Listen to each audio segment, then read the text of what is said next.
Hey there, CPO here, and the weather is beautiful, which means it's time to take the doors off the Jeep. Now, I did the driver's side already, and I found a problem that's pretty common, which is after the end of a long season with doors on, sometimes they just don't want to come off so easily. And even if you try and take care of them, you lubricate them, sometimes they just get extra craptastic and they just don't want to come off. So let me show you how I handle this, and I know there's a lot of ways to do it. This is the way I find it, which is absolutely the easiest. But first, let me just see if it actually comes off without a fight.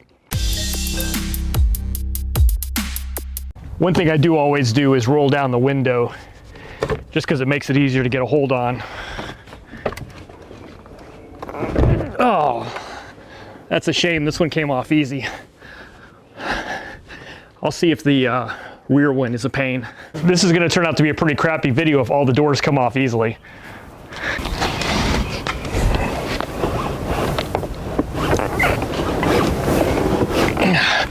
All right, good. This one's stuck. Let's talk about it. So the first thing you see I do, window down, obviously the electronics are disconnected, the harness, and I use sort of the work back and forth method to see if I can loosen it up. Putting a little upward pressure sometimes with my leg.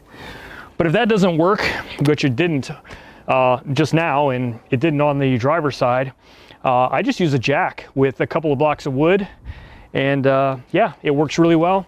Puts the weight of the Jeep, uses that as leverage on those hinge pins, and works a treat. So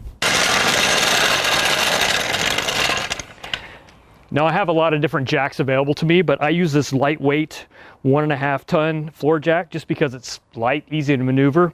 And then I've just got a couple of blocks of wood here to take up the height. You're not actually using it to hold anything, you're just using it to basically push upwards. So what I do is I line it up with the door open about 90 degrees and get the wood as close into the vehicle as I can.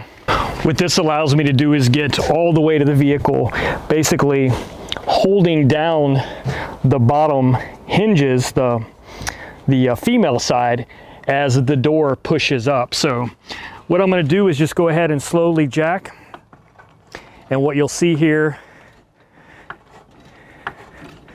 is I'll get to a point where that's going to release. Now I'm holding on to the door with my hand. That was a little bit more violent than I'm used to, but you get the point. This is a quick way to get those doors off when they don't want to come off easily. And of course, the bonus being it doesn't take a lot of effort, so it doesn't require a lot of strength. Let the jack and the weight of the vehicle do all the work. Now, if you have a friend that can help you hold the door, then that's probably better. It's a good example to show you because it shows what can really happen. Usually what happens is it comes up and maybe breaks, you know, a 1/4 inch, 1/2 inch free, and then you can let it off and then do it the rest of the way normally. In this case, it didn't break until basically the hinge was able to pull completely out the pin, and that happens. That's why you always hang on to the door. But yeah, that's how I do it. It's pretty easy. This just works for me. Before I put the doors back on, I'm going to clean all these hinges and lubricate them, and then I'll be good for the season. And then the next time I'll have to worry about this will be next winter. Anyway, guys, thanks for watching. I'll catch you on the next one.